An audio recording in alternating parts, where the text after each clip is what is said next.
Thank you very much, Tim. So, in terms of background to what I'm going to say in this brief introduction, there's this leaflet in your pack about what the Consumer Data Research Centre is, and there's this one about the Master's Dissertation Programme. And so, in brief, the Consumer Data Research Centre is a research-led centre that is part of ESRC's Big Data initiative, which makes data available to the academic community through a range of channels, the academic and in fact other communities through a range of channels, a public channel, a secure channel, and a safeguarded channel, which in terms of data requirements falls between the two in terms of disclosure control issues.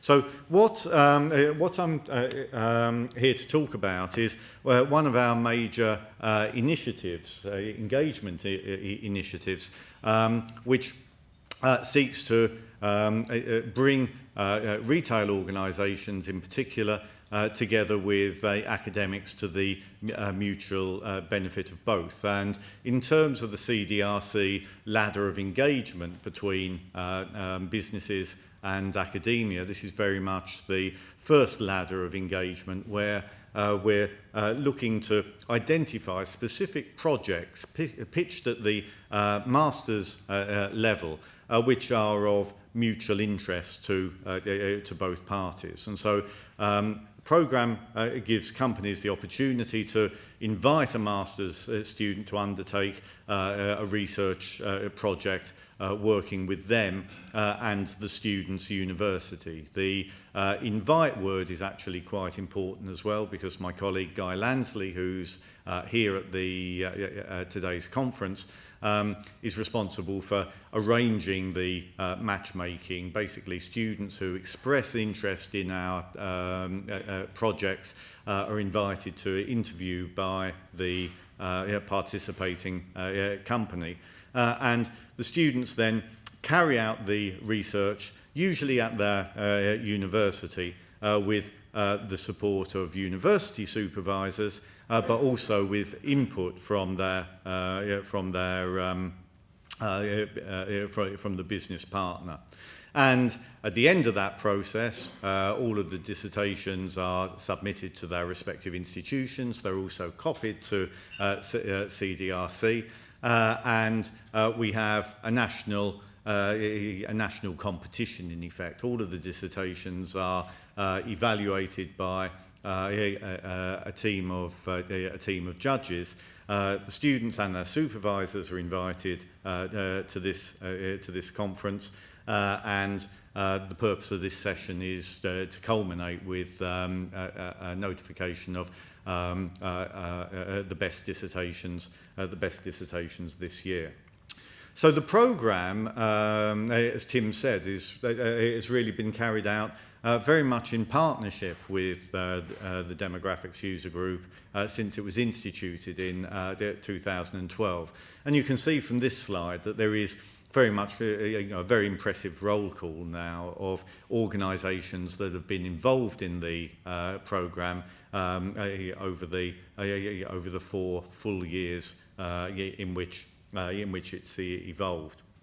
And really looking towards the theme of this conference about the importance of people and their role within organisations, this scheme very much fits that model, in the sense that organisations, of course, are very focused upon the next quarter's profitability, the short-term running of the organisation, and people working in business, to be honest, have less leeway than academics to actually sort of indulge themselves in sort of things that they're interested in. And so, relevant to the closing discussion in the last session, this is a programme that actually not only sort of bridges the sectors in terms of academics getting involved with real-world problem solving, but actually allows representatives of the business organisation to actually do some horizon scanning, if not actually sort of blue skies thinking. And so the sort of research that has academic validity, that has commercial implications, but which probably wouldn't justify you assigning a colleague to actually work on intensively for the 2 or 3 month period that it characterises the dissertation period. From the academic point of view, our sponsors, the Economic and Social Research Council, are very concerned to closer engage with the business and information base within the UK. And there is increasing realisation that these sorts of relationships cannot be turned off and on like a tap, that they have to be nurtured, and from small acorns, if you like, to big oak trees grow. So from the academic point of view, the proposal the scheme offers a way for academics to actually get their hands on data which would otherwise not be made available to the academic sector, to get actually involved in using those data to answer problems which are of business concern, and they may be applied in terms of actually delivering a solution, or they may be applicable, actually sort of stepping back, again in the spirit of this conference, and thinking about different ways of doing things, different software solutions to particular problems, different ways of merging business sector data with framework data, not just like the census, but also, as we heard in the previous session, open data and administrative data, which also relate to ESRC's policy priorities, as well, and then again to large-scale government surveys, which everyone is vaguely aware of, but again doesn't necessarily have the time or wherewithal to actually devote a significant resource to. So a large and eclectic range of businesses, many of them drawn from the Doug Group, and an increasingly broad range of universities, not just focused at CDRC, UCL and Liverpool, which I represent, or CDRC Leeds, which my colleague Mark Birkin directs, but a nationwide range of universities which are interested in this type of policy engagement. And so what the scheme offers then is ways of exploring new data for academics, new data in terms of open data and public sector data for businesses, new techniques, techniques that may not have penetrated business operations, and open software which may not be part of the lockdown SPSS or SAS system with which many organisations might be more familiar. And new problems, bringing academic perspectives and the fresh eyes of student participation to problems that might just produce out-of-the-box solutions. And you can look at the CDRC website. My colleague Guy Lansley has put together an archive of the past projects that have been completed and the organisations that have been involved in them. And again, these sort of two-page summaries don't disclose commercially sensitive information or whatever, but they give you some idea of the spirit and focus of the research that has been undertaken, and the web address is on the literature that's in your packs. Guy, as I say, is here today, and of course, a bit like sort of painting the Forth Road Bridge, sort of we reach the award ceremony at the end of one one round of the competition, and within a few weeks, Guy will actively be soliciting new topics for next year's round. And so what we are looking for is project proposals brought together in consultation with Guy and CDRC, to sort of eyes go over the project to sort of to ensure that it does genuinely offer an enriching experience for the student, who ultimately is the focus of the programme. We will advertise these in January 2017 on the CDRC website using Guy's developing contact network within academia, and over the early months of 2017 the matchmaking process gets underway. And if I can encourage early participation, every year we tend to get one or two late submissions. You may be surprised to learn that the best students tend not to be the ones that are hanging around in April, sort of wondering what to do.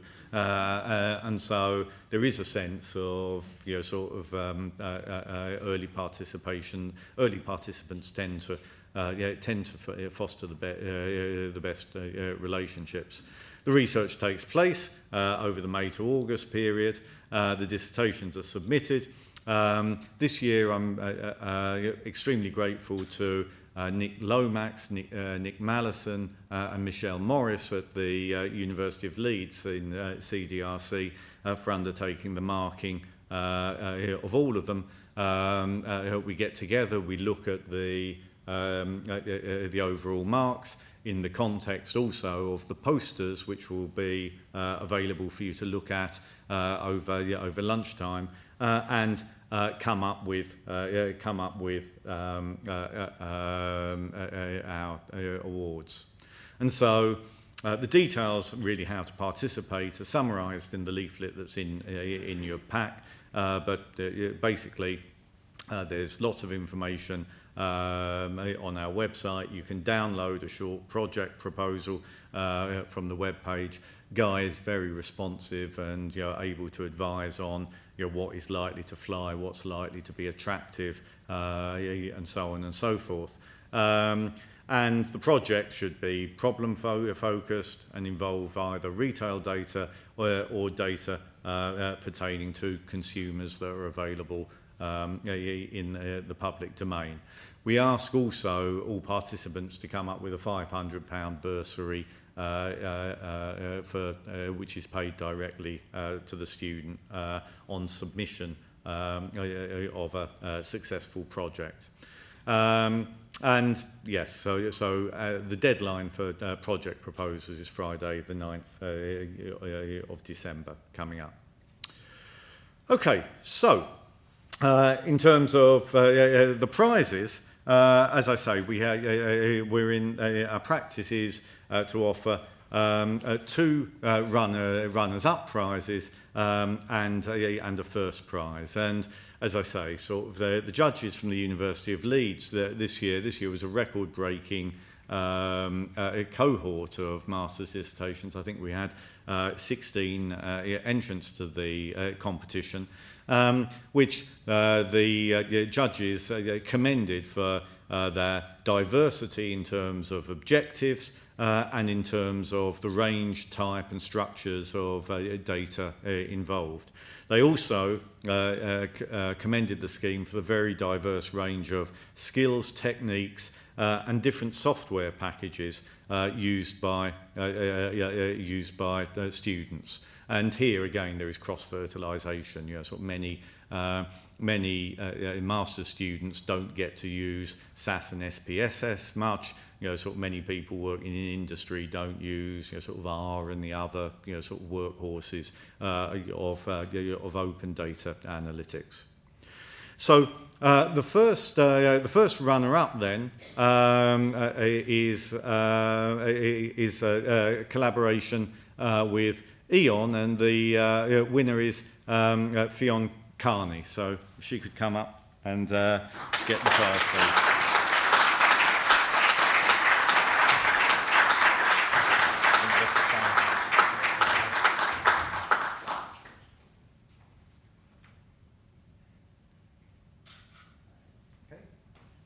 So, as I said, Fionn worked with Eon, and so congratulations to Eon. This is the first winner, I think, that Eon has had in the competition. And Fionn's work was trying to identify areas which contain a high proportion of vulnerable households, vulnerable as defined by the Eco Energy Programme, and the judges commended the dissertation for its comprehensive objectives, its focused research hypotheses, and the novel way in which it brought together demographic and property characteristics along with data in energy consumption. So in many ways, sort of a template of what we're trying to achieve with this scheme, bringing together industry sector data with framework data relating to the demographic and built environment settings in which energy consumption takes place. So the second runner-up is a collaboration between Sainsbury's and Mariflor Vega. So if they could come up, please.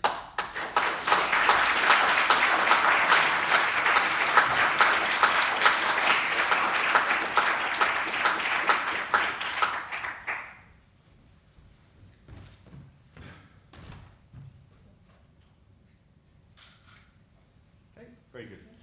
So Mariflor's work with Sainsbury's was focused on classification of different types of customer based purely on the content of their baskets. And so Sainsbury's data was used to identify basket composition, and she used a range of text mining techniques also to harvest the data and to group the customers.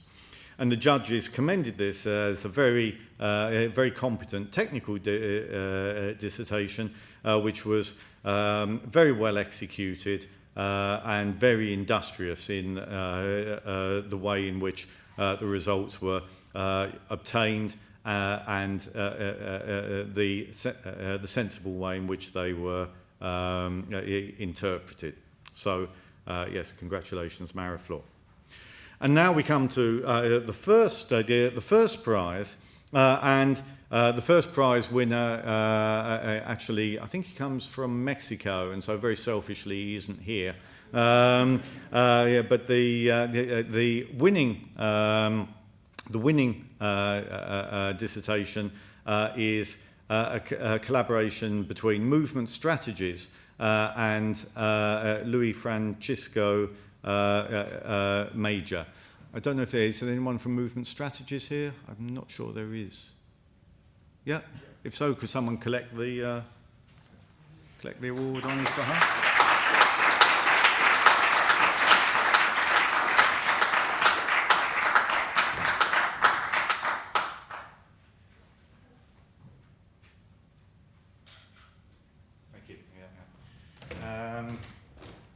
And I think I'm right. I may be right in saying that this was actually one of two entries this year with Movement Strategies, and the judges commended this, as I say, in an extremely competitive round of the programme for the very novel way in which it looked at the way in which mobile phone data could be used to model the purchasing behaviour of attendees at a summer festival, to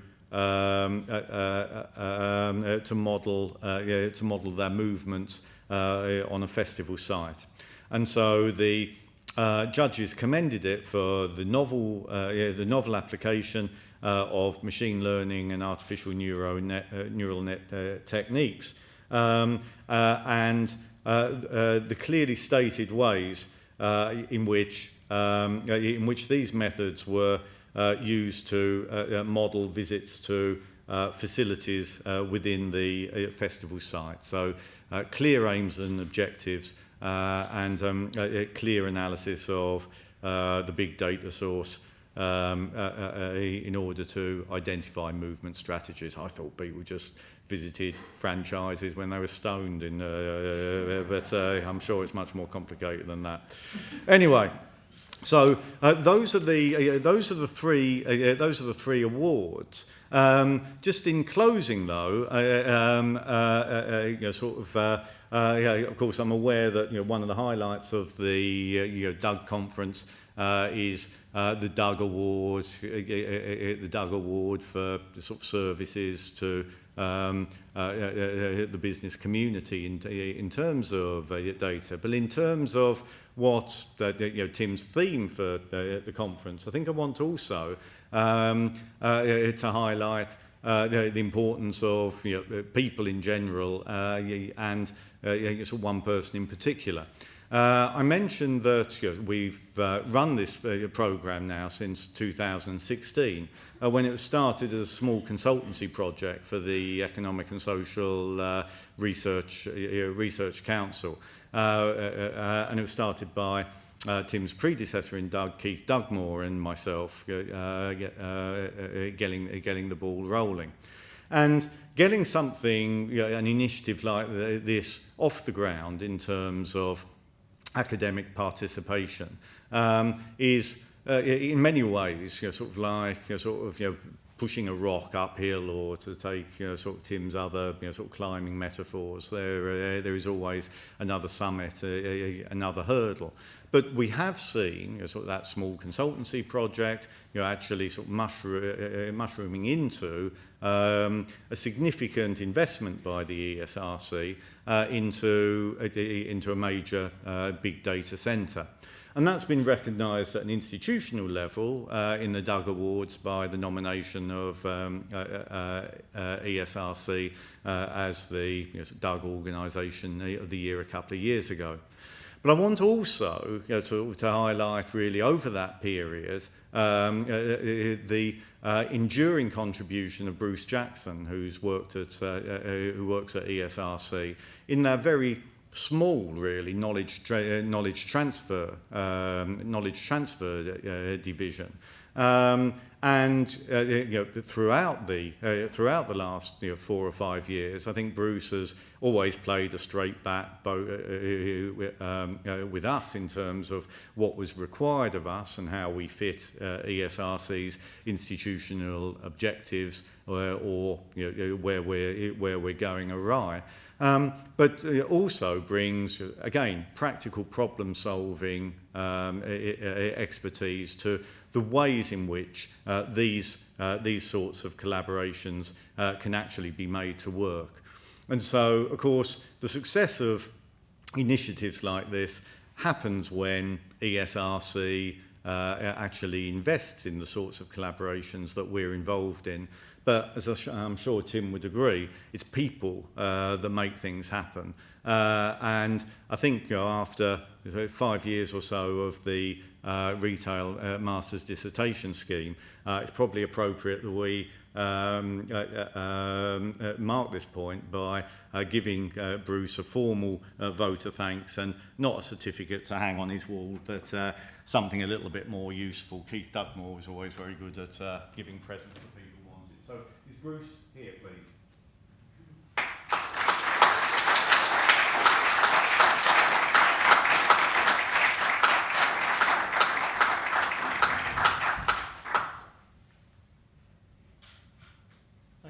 Okay.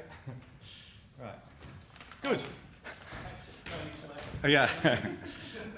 Okay, and good heavens, I'm done now on time. Consummate professionalism. Back over to you, Tim.